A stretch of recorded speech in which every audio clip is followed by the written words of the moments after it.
Welcome to Fantasy Football Today DFS. My name is Sia Nejad, and it's just me today. It is a solo pod. No Mike McClure. He will be with us on Thursday for our game-by-game preview, so everybody just know that going in. But listen, today we're going to do the same thing. It's just going to be with one person instead of two. We are going to recap our Week 4 lineups, and we're going to do one of my favorite things of the week, to be honest with you. It's the same thing with me in PGA. I love seeing pricing right when it comes out and just pontificating about how I might like to construct my lineups. That's what we're going to do with our early look. We do it every week. We talk about the guys I like, talk about the guys we like from a value standpoint, the chalk that we anticipate, all of those things, certainly the stacks and the bringbacks, all of those things. So first we're going to do a lineup recap, and then we're going to do our early look for those of you that are new to this show. For the record, if you are new to the show, you probably haven't heard me say, hey, go ahead and please hit the like button on YouTube, because you're watching us on YouTube. You may as well hit the like button.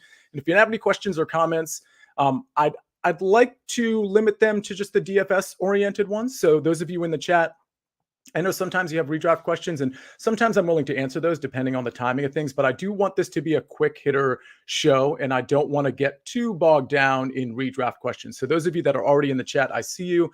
Thank you very much for watching. Please hit the like button. And oh, by the way, if you haven't already subscribed to this channel, do that. And if you haven't already reviewed our podcast, FFT DFS, please go to Apple or Spotify or Stitcher, wherever you consume this, and please hit that. I do want to congratulate JP Guerrero. I hope I'm pronouncing that name right, who actually took our FFT DFS contest down with an incredible lineup that we're actually going to look at very, very soon. But let's get started with my cash lineup. We're going to bring that up right now. This is what was actually a loser, and it was a loser for a very obvious reason that you guys will find out. I did very well in my tournament lineups. I did not do very well in my cash game lineup. So we're actually going to look at Mike's tournament lineup as well, and we're going to look at the FFT DFS winning lineup. So if we can bring up my cash lineup, which scored a paltry 118.32.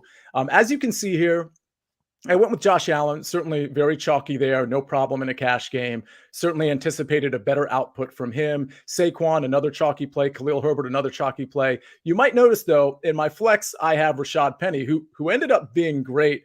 But you'll also notice I don't have any Detroit Lions in my lineup, and I don't have any Seahawks either, other than the Seattle defense, which I thought was a pretty crafty play because there were so many injuries on the Detroit end that I just assumed it would be kind of a slower pace dictated by the Seattle Seahawks, maybe a lower scoring game than people anticipate. I had Penny correlated with the Seattle Seahawks.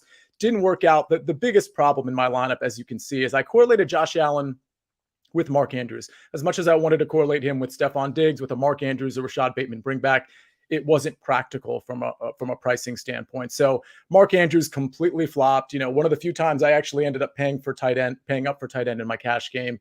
Absolutely didn't work out. Mac Hollins, DJ Moore, those didn't really work out for me. So long story short, I ended up hitting on Rashad Penny. I did okay with Josh Allen, Saquon Barkley, but what I really needed here was TJ Hawkinson, maybe a chalky Jamal Williams, who I had pivoted off of in cash games, which was a mistake.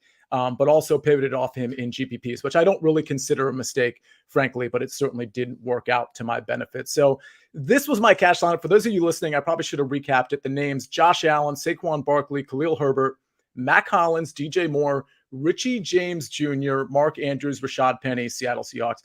I obviously didn't mind playing Richie James in my cash lineups, but that certainly didn't work. I think a pivot to maybe a George Pickens or just really anybody else in that range would have done better than Richie James, who really didn't see the field much. He ran, 11 or 12 routes, just, 9 yards on one reception, also fumbled the ball. Just not a good look for Richie James at all. So that's my cash lineup. But let's look at my GPP lineup, which is a little bit more exciting, to be honest with you. This lineup put up 187.90 points. And frankly, if I had constructed it just a touch differently, I think this lineup would have been truly incredible. So 187.90, not anything to balk at here. I had Justin Herbert with Austin Eckler. So let me explain this. This wasn't my preferred stack in GPPs. As you remember from the cheat sheet, I believe it was Josh Allen to Stephon Diggs. But I really started to like Herbert and Eckler as I noticed that it looked like Herbert was healthy and it looked like Austin Eckler wasn't getting a ton of ownership. So I thought that was a great pivot against the Houston Texans defense for obvious reasons. We know how much you can expose that defense. So I ended up having that Herbert Eckler stack. For those of you that don't think stacking a quarterback with a running back is properly correlated. That's not really the case, especially with a pass catching running back like Eckler. Frankly, I owned all the points in this game. So it was either going to be Herbert through the air to another receiver, which I'd get the points for in a high implied total for the Chargers, or Eckler running it in. Best case scenario, Herbert passes it to Eckler and I get the all the points there. Rashad Penny was in a lot of my lineups, if not all of them, to be honest with you. We talked about him a lot on Tuesday, Thursday. The fact is, at 4,900, he just had tremendous values. He was seeing about 70% of the carries, about 70% of the snap share against a Detroit defense that was allowing a lot through the air, but also through the run. So absolutely love that. CeeDee Lamb could have been a little bit better, but we certainly like that play. I know Mike McClure was big on that. I decided to, hyper correlate this lineup with Josh Palmer, an inexpensive Josh Palmer, because Keenan Allen was out. We went over that on the Thursday show. That didn't work out, but I don't mind the play there. Richie James, you see that there. I probably should have pivoted away. If I had pivoted away from Richie James to, well, let's say George Pickens, for example, that certainly would have worked out. What ended up saving me and really kind of getting me towards, the top was TJ Hawkinson. Not somebody I was really planning on playing. And frankly, I didn't play a ton of him. But given all the weapons that were out for Detroit, I did think it was probably the time to play Hawkinson. My lineups were TJ Hawkinson and Njoku at tight end. That was pretty much all I was playing. I love Njoku's upside, so I played more of him than Hawkinson, but I thought both of them worked out just fine. Obviously, Hawkinson had a tremendous game. And then, of course, Saquon Barkley at the flex position and the Seattle defense, which I played a lot, especially knowing that the Detroit Lions had so many injuries. Pretty much a no-brainer for me there. So I didn't have a run back. And again, you do not need to force a run back in these games, especially the way the games have gone this year. And we'll look at it when we look at our early look.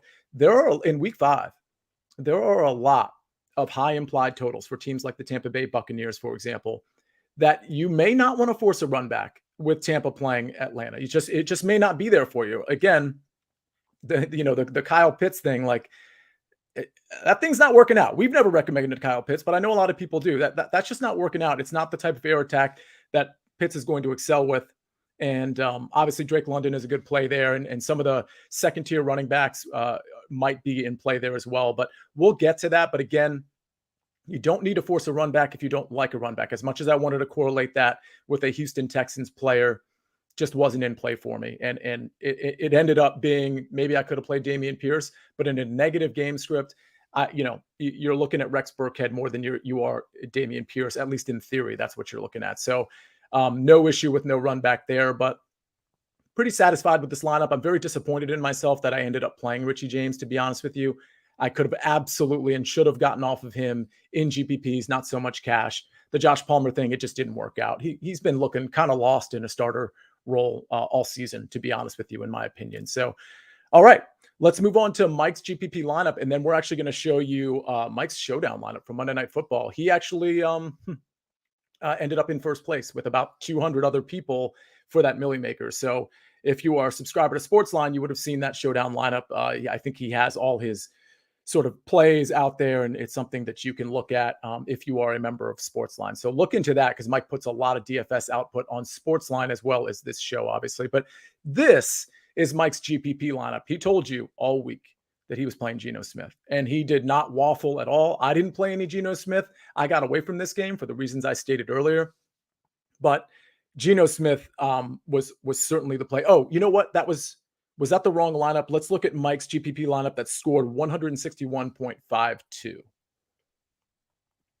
Okay, there we go. Yeah, so Geno Smith, that was in a different lineup that we actually weren't going to show. It was another tournament lineup that did really well for him. He had a nice week, but he had Derek Carr, who was a little underwhelming at quarterback. He had Jamal Williams, who, good chalk there, 34.6%. A guy I faded, trying to get away from the narrative of this game. It didn't work out for me. Khalil Herbert. For those of you that regret playing Khalil Herbert, just know that he really did get pretty much all the work. Ebner came in here and there, but Khalil Herbert really was the guy the majority of this game. He just wasn't nearly as efficient as the game before, but it was the proper place, certainly in cash. I'm not so sure in tournaments given his popularity, but I ended up playing a lot of Khalil Herbert as well, and it, obviously didn't work out. Cortland Sutton, marginal game. Mac Hollins, not a good game. Tyler Lockett TJ Hawkinson clearly saved this lineup with Jamal Williams. Devontae Adams, no fire emoji there, but a pretty decent game for Devontae Adams and the Cowboys defense. So you can see here, this lineup got there. These tournament lineups can get there for you with two guys going off. I mean, you see how much he won here. I mean, this is a very good lineup with a lot of average performances other than the Detroit guys he forced in there. When a guy like TJ Hawkinson has 2 receiving touchdowns, 179 yards and 8 receptions, and obviously hits the 100-yard bonus, you're going to do okay. And then when you pair that with Jamal Williams, you're going to do even better. I mean, I think obviously DK Metcalf probably would have worked out a little bit better than Tyler Lockett here, but I like this lineup. I like how it's correlated. He double stacked Derek Carr with Mac Hollins and Devontae Adams. I have no issue continuing to chase the Mac Hollins points there. He almost caught a touchdown. One of his feet was out of bounds, and that's just the way that goes. But I like this lineup quite a bit, and it paid off. And he played a lot of the guys he talked about he was going to play, namely Cortland Sutton. I know he was very big on it, and Devontae Adams he was very big on, and of course Jamal Williams. So very nice lineup there. I know a lot of his other lineups did have Geno Smith. We were privately texting and shared a lot of thoughts on Geno Smith as the games were going. And I was just lamenting my plight because I decided that I would take a stance against Geno Smith. And that's just kind of the way it goes. But okay, before we get to the FFT DFS winner and before we get to the early look, let's take a quick look. We don't do a lot of showdown stuff. I figured, why not? Since Mike had a share of first place, let's bring up Mike's Monday Night Football showdown lineup. And again, further proof that Sportsline is a really great product. He has a lot of this DFS information on Sportsline, along with just amazing people. Like Mike has content out there, Larry Harstein, Jacob Gibbs, a lot of these guys that you see in the sports betting and DFS world are on Sportsline. They have their stuff, betting stuff, DFS stuff on Sportsline. So definitely give them a shot, check them out. But obviously, this is an impressive lineup. It won $5,600. Again, it tied for first in that big Millie Maker contest with hundreds of people. But nonetheless, $5,600. I think it was a $150 investment from Mike, if memory serves. Pretty good return on your investment. He had Cooper Kupp in the captain, a pretty obvious captain, right? For me, I did a few single entry DFS lineups. I had Kupp in a captain in one of them. I had a lot of Debo just because how I thought that game was going to go. I thought Debo would get a lot of work, which he ended up getting a lot of work, but Kupp just, did the whole Cooper Kupp thing. So he had Debo Samuel in his flex after Kupp in the captain.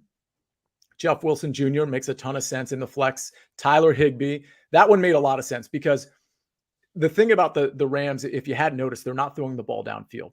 Stafford just doesn't have the time. They also don't have a field stretcher because Odell Beckham's not on that team anymore, and Van Jefferson is still very hampered. So while that is, not hampered, injured. So while that's happening, those short area targets to guys like Cooper Kupp, Tyler Higbee, those are the very reliable targets. And again, this is PPR, right? Most of you are playing DraftKings. If you're playing FanDuel, it's a half a point. So either way you slice it, it is really important to get those receptions. And that's exactly what Tyler Higbee did. 10 receptions on 73 yards, that's going to get you there. And frankly, he certainly had touchdown upside. I think he had at least 1 or 2 red zone targets. So 49ers defense made a lot of sense with Matt Stafford just being a turnover machine so far this year, and frankly, last year as well. And then Mike always preaches in Showdown, the kickers have value. The casual players don't want to play kickers because they're not as exciting. They don't have the ceiling that you want from some of these other guys. But when you get down to this range of 4,000, 3,000, 2,000, you're now in a range where you're not really getting a reliable floor. And so sometimes kickers can have a reliable floor, and that's exactly what happened here. Matt Gay with 3 field goals, kind of cashing in this lineup ultimately with 5,600. So I like this lineup a lot. We try to do a little bit on Showdown on our live show on Thursday. And I usually end the show with a couple thoughts from Mike after our game-by-game preview. And so we'll do that again for this Thursday game for a couple reasons. One, because I think people want to hear it. And 2, there's so much going on at the running back position in that game in particular. So with the injury news and not really having a great idea right now who's going to get the lion's share of the carries at the running back position or in this game in general, this Thursday night game, we'll definitely touch on that for you so you can make your lineups. Again, that's a live show, so you can watch us live while you're making your Showdown lineups. But again, that Thursday show is really the game-by-game preview. That's what you should be arriving for there. So, all right, that's the Showdown lineup. Now, let's finally get to the FFT DFS contest winning lineup. Shout out to JP Guerrero, who put up 216.20 points. Huge point total. I haven't looked at this lineup yet. I suspect he has a lot of lines in this lineup. And as I'm looking at my show notes, Geno Smith to Tyler Lockett. So that's a good start. Jamal Williams and TJ Hawkinson on the other side. So this is perfect. In a game where you think the score is going to get accelerated, it's going to, listen, the Detroit Lions were scoring 31 points a game, and they were allowing almost 32 points a game going into this week. Now, yes, they did have injuries, and that's part of the reason I ended up fading this game in large part. I played a little bit of Hawkinson, but anytime you have a team giving up that many points and scoring that many points, you don't just want to have a quarterback with a pass catcher and one bring back necessarily. You want to feel comfortable. If you think you're right about the game, put in multiple pieces in that game, especially in tournaments. Maybe not so much in cash, but especially in tournaments, you want to make sure that you have stacks on both sides of the ball. So here we have Geno Smith to Tyler Lockett. Tyler Lockett wasn't great, but fortunately, JP has Jamal Williams and TJ Hawkinson, who, like we talked about, blew it completely out of the water.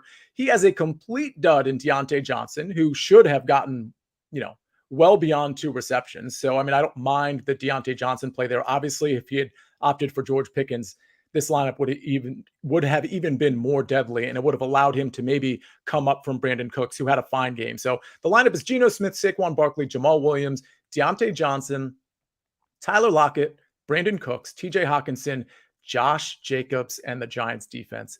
We need to have a talk about Josh Jacobs. We do, right? So in the preseason, we had our offseason series, and one of the guys that we talked about a little bit was Josh Jacobs, because you weren't really sure what was going to happen. They drafted Zamir White.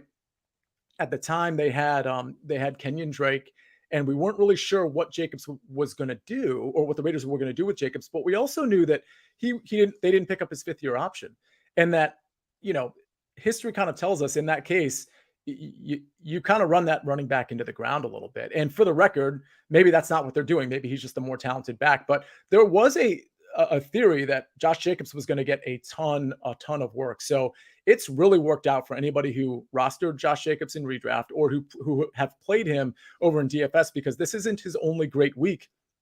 And I suspect he has a lot of great weeks coming up. Remember, the Raiders didn't pick up his 5th-year option. It is a contract year for Josh Jacobs, and he's a pretty talented running back, by the way. So I think he has a lot of room to eat, especially in this AFC West, which from a run defense standpoint may be a little softer than people suspected. Not that I suspected they'd have great run defenses, but I think he's going to be able to catch some passes, and he's going to get a ton of carries. So he did have 31 receiving yards, 2 rushing touchdowns, 144 rushing yards. So he's picking up that 100-yard bonus as well. And 5 receptions is just perfect for a running back like this. So Josh Jacobs, I think, was the key to this lineup in terms of actually winning the FFT DFS contest.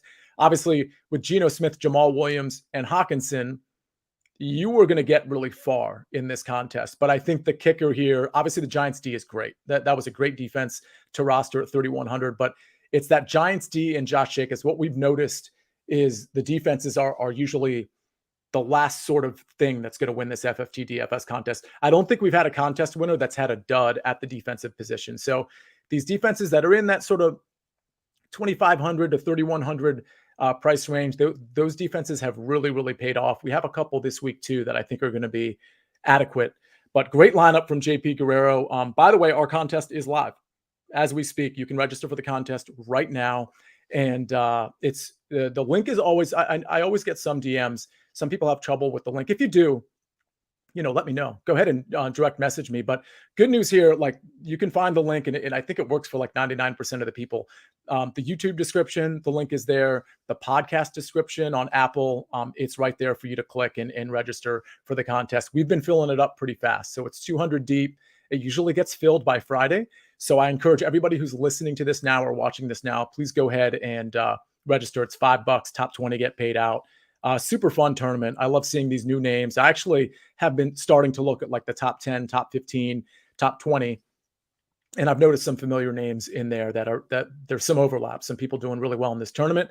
And I encourage all of you to play in it. So we're going to get to our early look now. And we're going to have the DraftKings board up at QB, at wide receiver, at running back, at tight end. We're going to do all of that. We're going to take our early look. It's kind of like the most exciting part of the week for me, to be perfectly honest with you. But first, we are going to hear a message from our partners.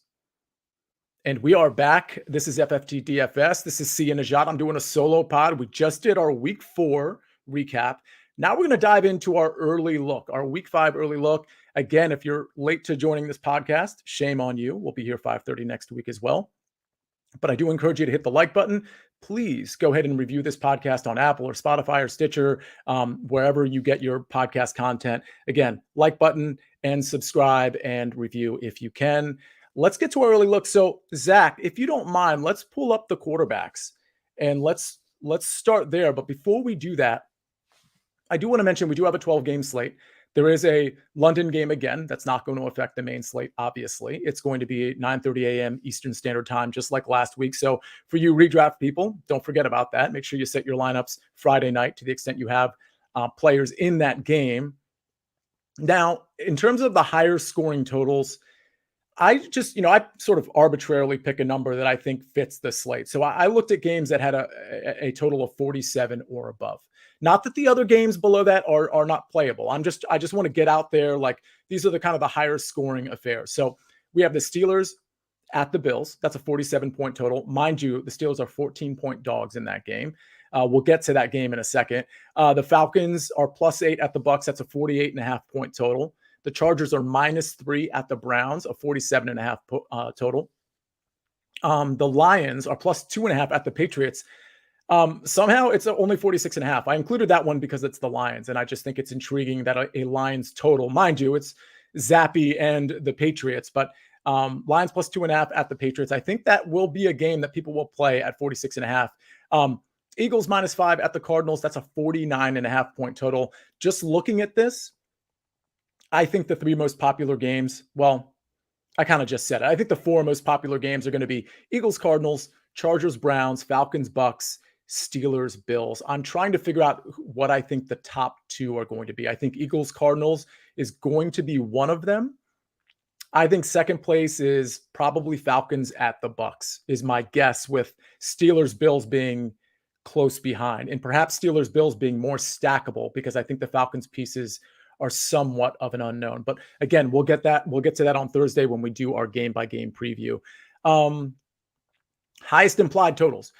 For those of you that are new to DFS and new to NFL DFS, what do I mean by an implied total? What does Vegas expect these teams to score? So it's really easy to do. You take the total and you take the spread, and you can kind of figure out, well, what does Vegas think this team is going to score? What does Vegas think the underdog is going to score? So here we have the Bills at 30.5. Now, again, that's a 14-point spread. So you might think, oh, well, that's not going to be a game that has a back and forth. The flip side of that is it's the highest implied total. So you want to kind of consider that. I think that's going to be more important ultimately than whether or not this game has a back and forth. The Bucks have a 28.25 implied total, and the Eagles 26.75. So those are the 3 highest implied point totals as it stands here on a Tuesday. I'm looking at the questions, which I haven't really looked at yet. I see a redraft question in here. Oh, this is interesting from Rick Herrera. Should I drop Garrett Wilson for George Pickens? No, you should pick up George Pickens and you should keep Garrett Wilson. I don't know how short your benches are. There's got to be a way to keep both. Garrett Wilson has some superstar potential. The type of superstar potential that we thought Elijah Moore was going to flash yet again this year. I think Garrett Wilson has that too, and they might eat off each other's plate a little bit, but I don't think you can drop Garrett Wilson. George Pickens is very exciting, particularly, and we're going to get to him from a DFS standpoint in a second, because I think he's going to be the very, very, very obvious bring back because of the value in that Bills game. So much so that I think he's going to be way more popular than some of you might think. But I like George Pickens a lot. I really like him with Kenny Pickett, because Kenny Pickett, not that this should be a surprise to anybody, but when he came in, he threw the ball down the field, as in threw the ball down the field. And Pickens is that guy to be catching those long balls, among others. But Pickens really is the guy that's going to have a great ADOT. And I think Pickett's going to be targeting him quite a bit. So try to find a way to handle both of those guys if you can. Let's see. Michael Pace went the Geno Smith route and put up a 194.4, but got almost nothing from T. Brooks as a cheap wide receiver. Okay. That's interesting. Yeah. Well, Treylon Burks got injured in that game. So that might have had something to do with it. But we know Treylon Brooks's targets, Michael, they're not solid. Like the thing with Treylon Brooks, I don't mind it in GPPs, but you have to understand in GPPs when you're playing a guy like that the floor is pretty low, especially in this Tennessee offense where you're not really sure what you're going to get from the passing game. I think this Tennessee game is actually kind of interesting, especially once we start to hear how the injuries are shaping up. So let's keep an eye on that Washington-Tennessee game. That game is at Washington. I think that one is interesting on both sides of the ball.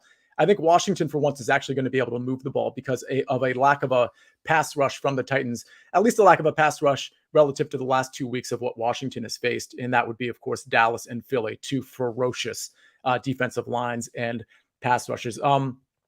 Artsium, trade away Jonathan Taylor, ? I mean, boy, I'm going to need more information there, guy. But don't panic on him. We don't know if it's a high ankle sprain yet.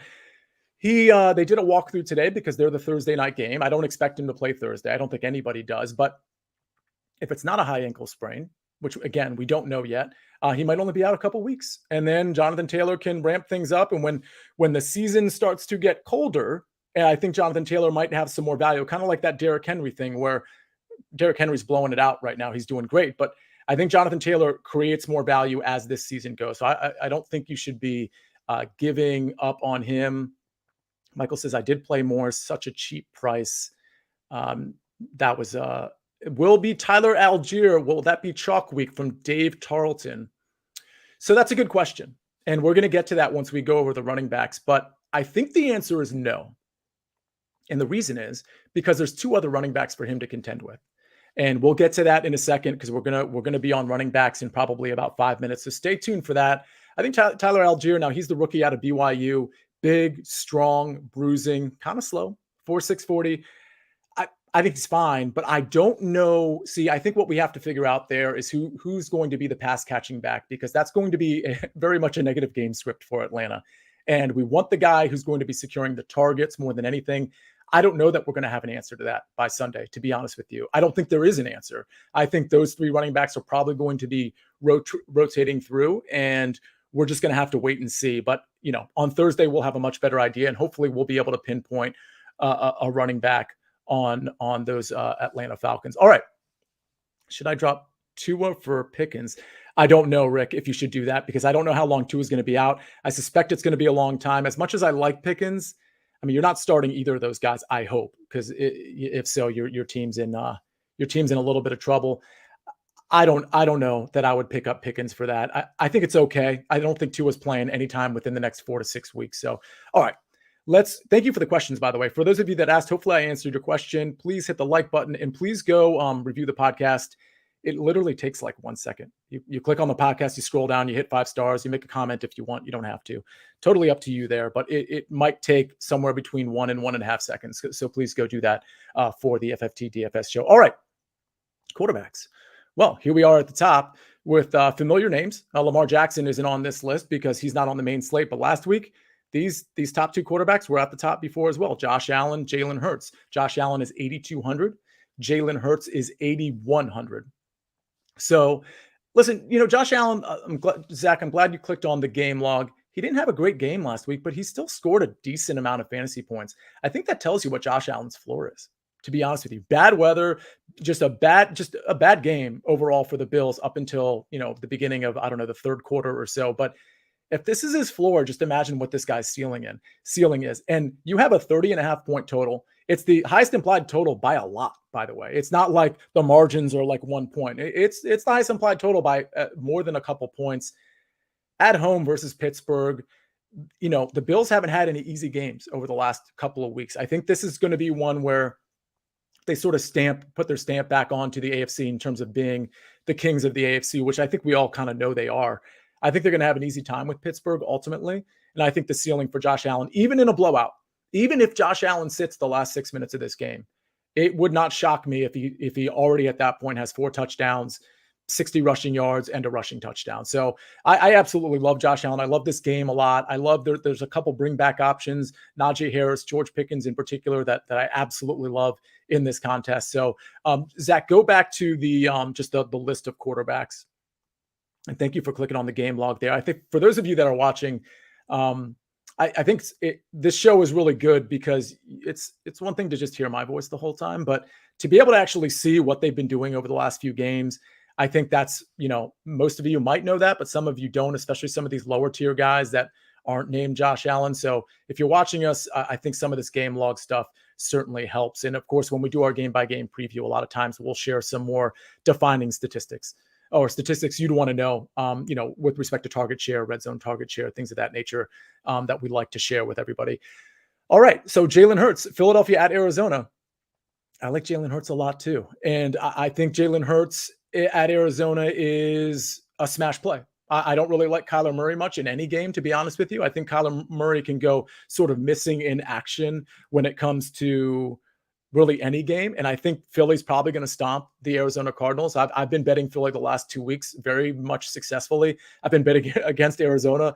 I didn't bet them last week, but I bet against them when they played the Rams. That felt like an easy cover to me, and it turned out to be. So I do like Jalen Hurts quite a bit. Those are the two guys at the top. Zach, go back to I think for the quarterbacks, we don't need to go to the game log too much. Let's just scan the ranges for the most part.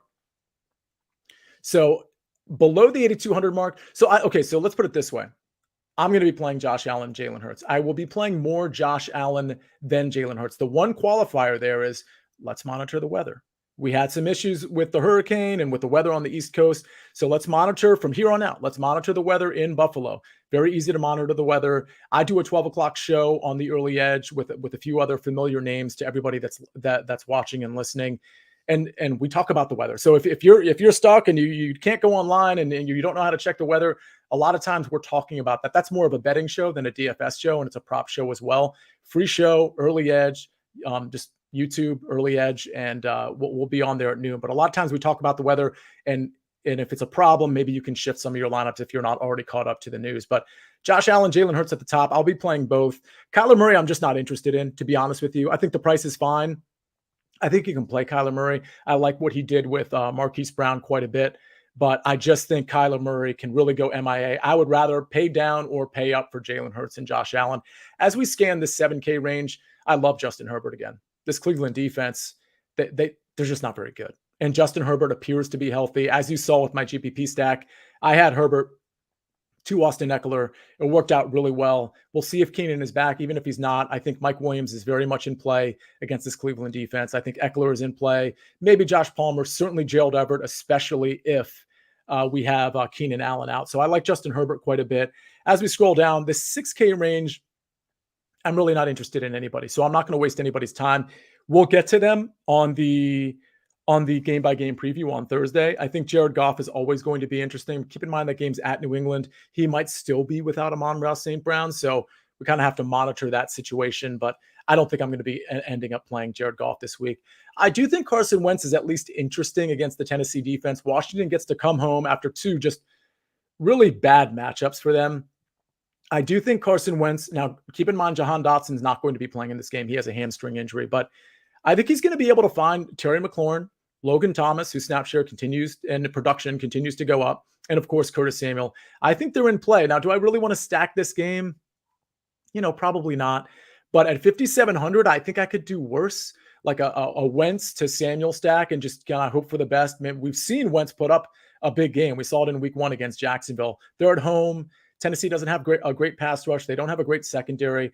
I see a scenario where Wentz to Samuel is contrarian, and then you can stack up some big pieces in some other games. Not something I'm hyper interested in. I'd rather probably pay down for Trevor Lawrence at 5,600. Jacksonville at home. We saw what Justin Herbert did to Houston. And for the record, we saw what Jacksonville did to the Chargers. So, I mean, I'm not trying to say those are equivalent things, but Jacksonville gets to get right at home against Houston. Trevor Lawrence looks the part right now. I don't know if he is the part, but he certainly looks the part right now. So I think 5,600 is definitely a bargain for Trevor Lawrence. So as far as these kind of lower end quarterbacks, Trevor Lawrence at 5,600 makes sense. Can you scroll back up though? There is one quarterback I forgot. And I swear you guys are probably yelling at me in the chat because there's a really obvious quarterback. Go to the 6,000 range, Zach. Thank you very much. Yeah, pretty big oversight on my part. You see that guy? Let's see. Tom Brady. Yeah, that's him. He gets Atlanta at home. He has his full complement of receivers back. At least that's what it looks like. Godwin, he had a ton of production last game. Mike Evans is back and is healthy. I think these two guys are going to get peppered. Of course, you got some of these other receivers as well, but boy, Tom Brady 6,000 at home against a very, very bad Atlanta pass defense. And you can get out of this, Zach. You can go right back. If you're looking, you can see what he's done in his last few games, but I absolutely love Tom Brady. He is definitely going to be, if I had to rank my quarterbacks right now, it would probably be Josh Allen, Jalen Hurts, then Tom Brady, and then probably Justin Herbert. And then I'm done. And then if I need to get cute with a lower end quarterback, maybe Trevor Lawrence, but that's more of a silver bullet in a big GPP. I absolutely listen. The Atlanta defense, they're allowing teams to score on them at nearly a 50% rate, meaning that almost half the possessions against them result in a field goal or a touchdown. Imagine what Tom Brady's going to do with that. And, I feel like Tom Brady, as good as he's been, and he's been okay, but he's not had his full complement of receivers, and he hasn't put his stamp on this season yet. I think this is the game for Tom Brady to just absolutely go off. I do not think 5 touchdowns is out of play here against Atlanta. I really don't. And for the record, Atlanta's not running the ball very well at all. Fournette's yards per carry, not great. It's actually quite bad. It's one of the worst in the league, or the Tampa as a whole. It's one of the worst in the league. So that's not to say they can't run in Atlanta, but I think the easier path is going to be to pass the ball. And I do potentially have a sneaky tight end in this game that I'll get to when we get to our tight ends. But Zach, let's go ahead and shift over to running back. And you'll see again, it's the obvious names, right? We have Christian McCaffrey at the top. We have Derrick Henry and Nick Chubb. Those are all in the 8,000 range. Nick Chubb, 8,000. Derrick Henry, 8,200. Christian McCaffrey, 8,500. Now, we've been talking about this with Derrick Henry, and I don't know if people are listening, but he's kind of like a pass catching back now. Not in the same way, of course, that Christian McCaffrey is or some of these other guys, but Derrick Henry is getting fed targets. And I think Tennessee realizes with their lack of targets through the air that they're going to need to lean on Derrick Henry and scheme him into some passing role. And it's working out quite well for Tennessee. So I think Derrick Henry's a really interesting play in this Washington game. If you were to skinny stack this game, I think Derrick Henry, I like Washington in this game. I've been betting against them all year, but I might actually bet on Washington here, but there's certainly a game script where Derrick Henry runs all over this team. And I think a skinny stack with Derrick Henry and a very reliable, high floor Curtis Samuel makes a lot of sense in that game as a skinny stack. I do want to point out with Jahan Dotson out, I think Terry McLaurin eats up a little bit more of the target share. Is it enough for me to pay up for Terry McLaurin? Well, we'll see when we get to the receiver section, but probably not for me. Nick Chubb at 8,000. Can't really go wrong here. He's an absolute beast. He's been tearing it up every single game. I'm going to have a lot of shares of this game. So Nick Chubb and Amari Cooper are in play in the same stack with Justin Herbert and Austin Eckler, or Justin Herbert and Mike Williams, or Justin Herbert, Mike Williams, Austin Eckler, and a couple Browns that obviously Nick Chubb and Amari aren't affordable at that point, but maybe Amari and Njoku, or maybe Chubb and Njoku, something like that. I'm definitely going to have some tournament stacks that have 4 to 5 players in that game because I do expect it to shoot out. As we get down to the 7,000 range, only a couple guys that really intrigue me in terms of me wanting to actually play them. Obviously, Austin Eckler is in play. He looked great. He was hyper efficient last game. I don't expect the same efficiency week to week, but against this Cleveland defense, I do think he can get loose, and I do think Justin Herbert's going to lean on him quite a bit. If I'm ranking Eckler among McCaffrey, Derrick Henry, and Nick Chubb, I probably have Eckler first and Derrick Henry second, Nick Chubb a close third. I'm not playing McCaffrey. He's going to get a lot of work, frankly. They're going to need him so badly. They're going to pepper him with targets, I think, against a very stingy San Francisco D. But yeah, I'm not paying $8,500 for Christian McCaffrey. So in this top frame, it's going to be probably Eckler for me and a little bit of Chubb and Henry. As we get down to that lower 7K range, Dalvin Cook definitely in play. You kind of have to pick who you're going to go with here against Chicago, Dalvin or Justin Jefferson. That's always kind of the decision there. That's the only pieces I probably want from this game. Going down to the 6K range, I've been off Leonard Fournette for most of the season. This may be a time to play him if ownership is relatively low, which frankly I don't anticipate. But Fournette did get some carries and some work stolen from him by Rachaad White. So something to keep in mind. I think that was more because they were kind of getting blown out. So I don't know that I'd lean on that too much. But again, in a blowout, if this ends up being a blowout, maybe Rachaad White gets some more work regardless. So not super interested there. Jamal Williams, I think it's fine to go back to him. I'm more interested in the New England runners, namely Ramondre Stevenson in that one. So let's go down to the 5K range because there's not a lot of guys in the 6K range right now that I'm super interested in. Devin Singletary, though, at 6,100, I do think he's interesting. He's getting a lot of work. But again, if that game starts to get out of hand, maybe we see a little bit more Zach Moss. Maybe we see a little bit more James Cook. Ramondre Stevenson, I love. Okay, so New England's home versus Detroit. They got Zappe at quarterback. You can run on Detroit. You can pass on Detroit. The preferred option for New England, of course, is going to be to run the ball. 18 touches last week for Ramondre Stevenson. He's starting to edge out Damien Harris. Now, Damien Harris gets quality touches, and he gets a lot of touches. But with this game script, with New England probably running the ball a great majority of the time, and Stevenson probably catching some passes, I think it's tremendous value at 5,500. Other guys in this 5K range that I think are interesting, Breece Hall at 5,400. I don't know that I want to play him against the Miami defense, but I think he's in consideration because he's certainly getting a lot of targets as well. As we scroll down, Rashad Penny, I think he's in play as always, but at New Orleans, not the best matchup for him.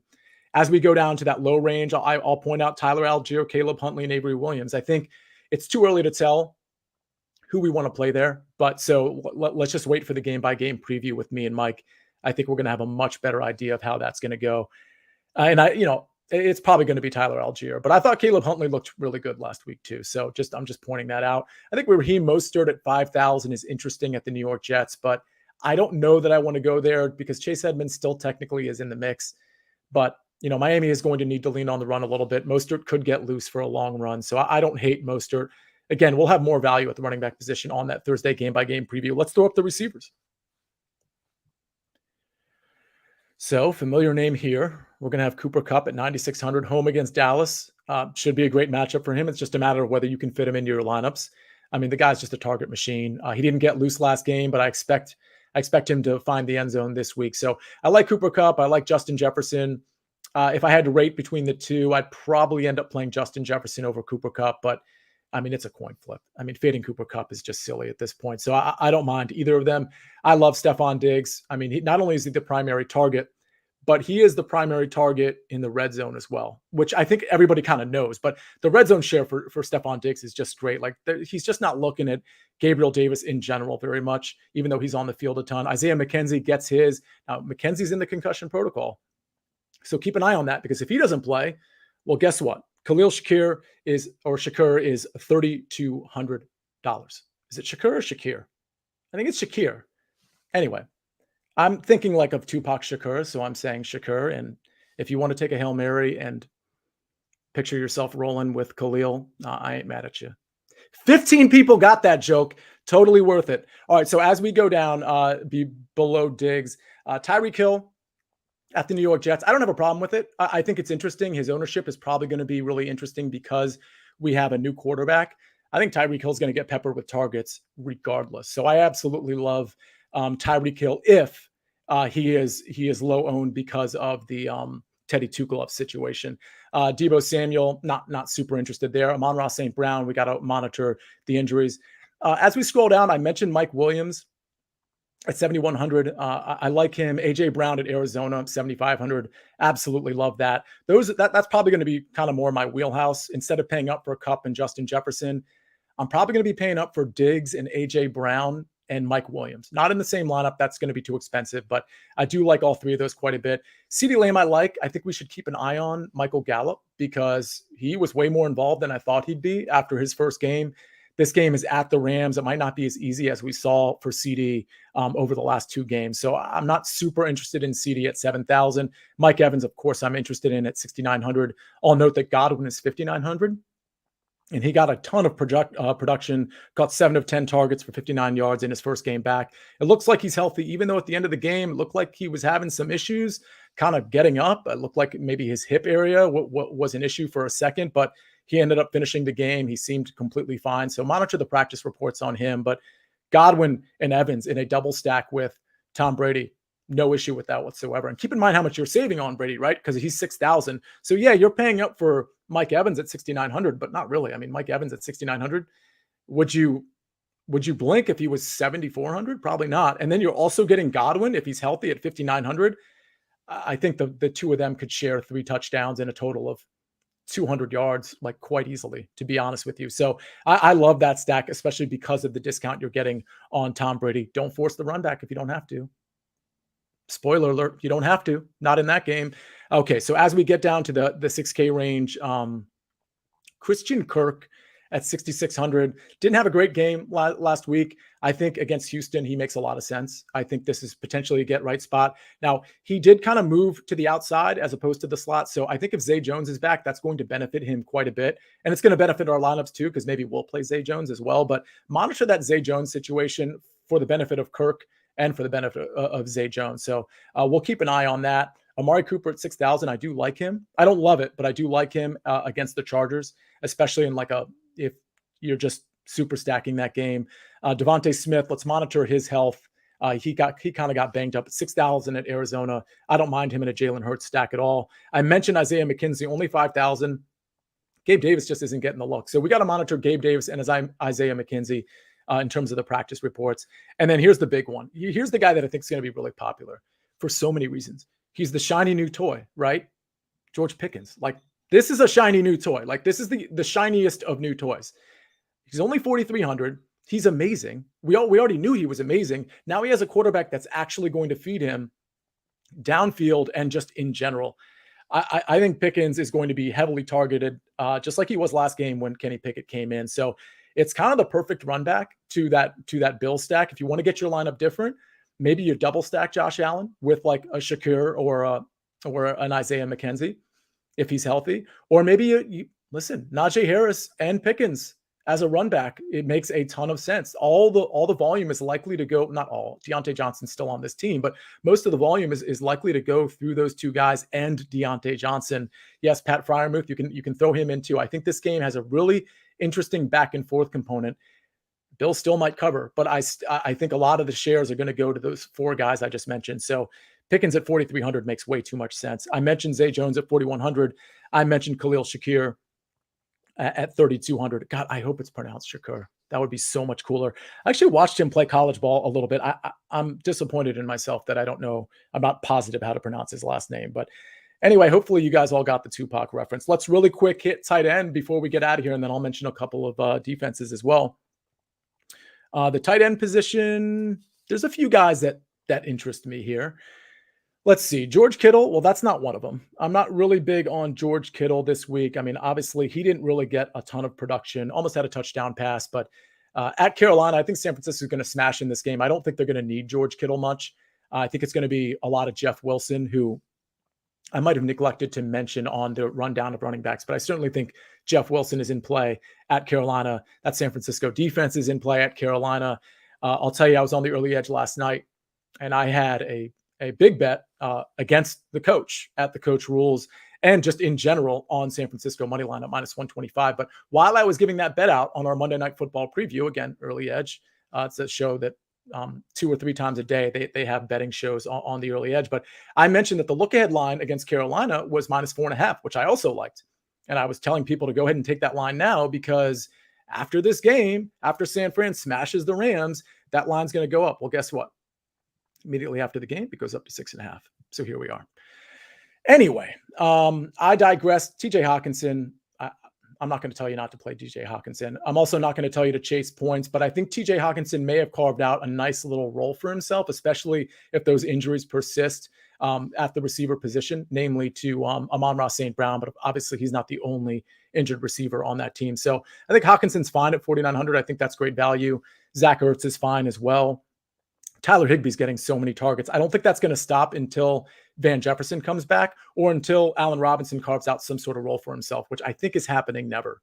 And I'm not trying to be a jerk to Allen Robinson. It's just not working out. That team really needs a field stretcher. They all need it. Like Cooper Kupp is kind of invincible, but like guys like Allen Robinson need a field stretcher. And news alert, like Ben Skowronek is not that guy. They need Van Jefferson back. They need a guy like Odell Beckham that puts fear into the top end of the defense. So Gerald Everett at 4,200, I love him if Keenan Allen is out. Njoku, I absolutely love at 3,800. Played a lot of him last week. Irv Smith, I'm probably out on at 3,200. Evan Ingram, 3,100. Don't mind that playing Houston. So the sneaky tight end is Cade Otton.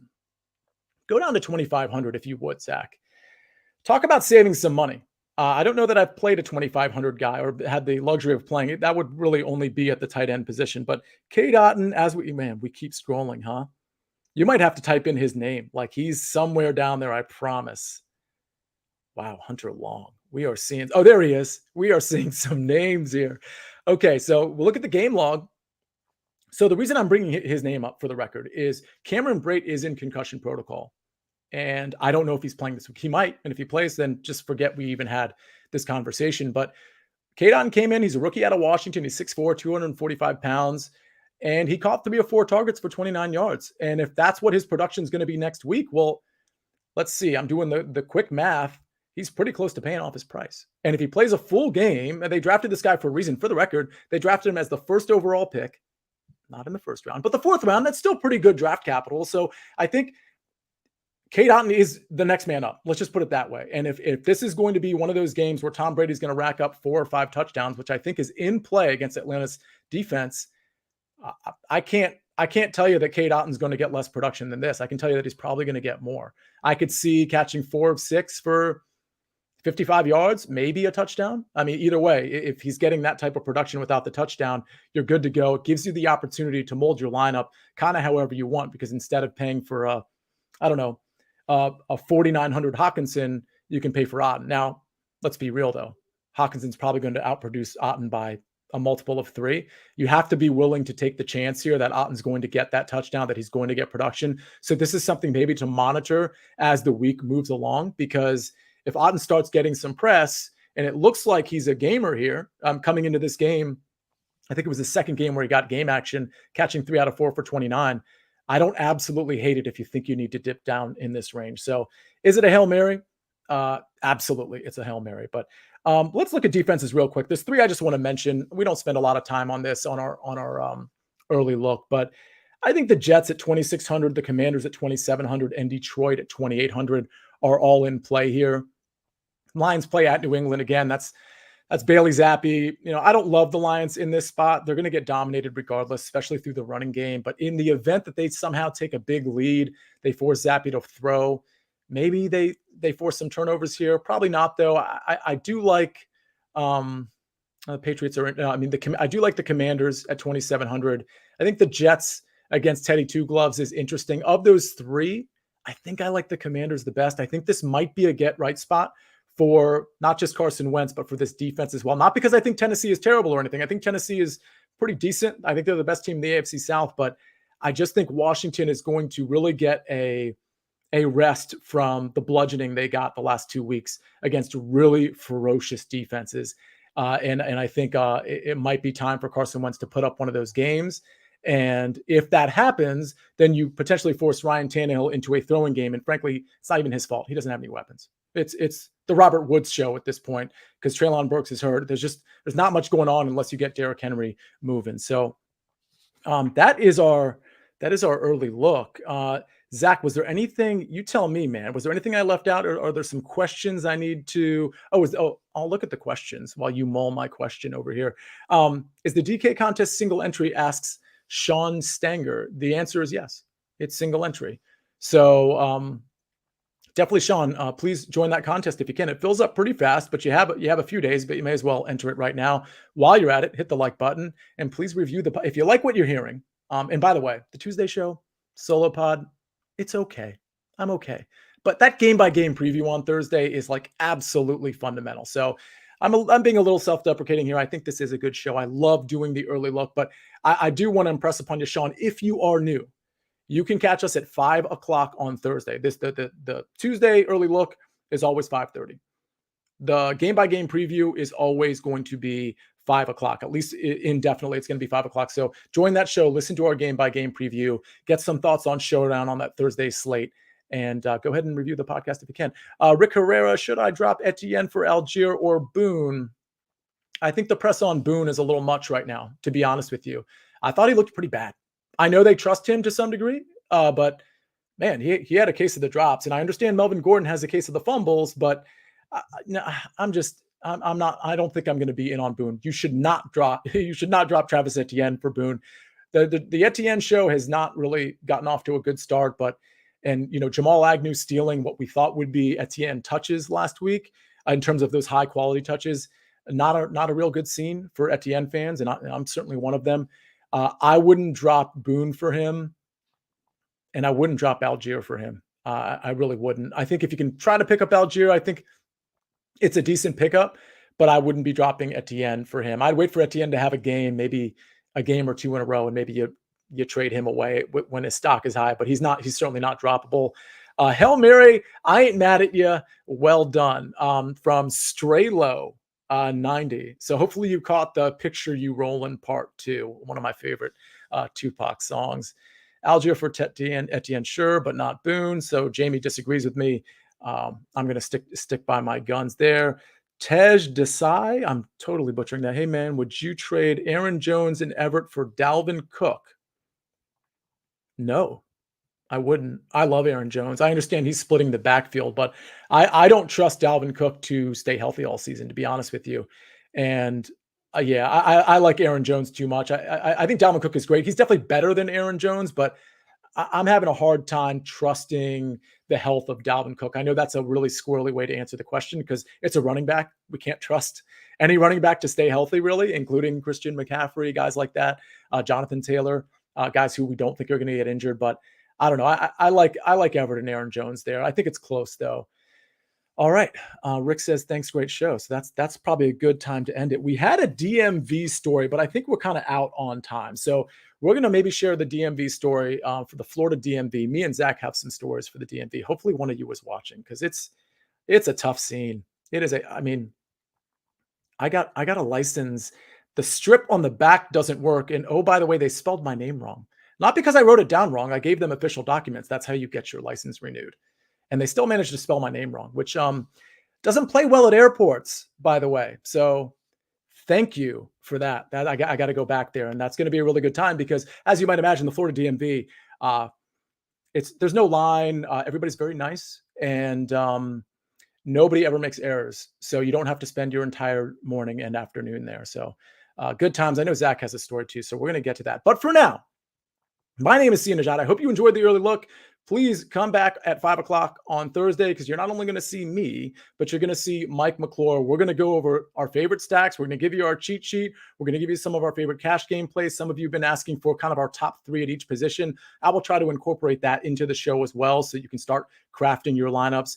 I will say monitor the weather, even after Thursday, even after that show, monitor the weather and monitor the injury reports. But we're going to do that for you at least up until Thursday when we do our game-by-game preview. So my name is Sia Nejad. Come back on Thursday for me and Mike McClure. This is Fantasy Football Today DFS, and we'll see you next time.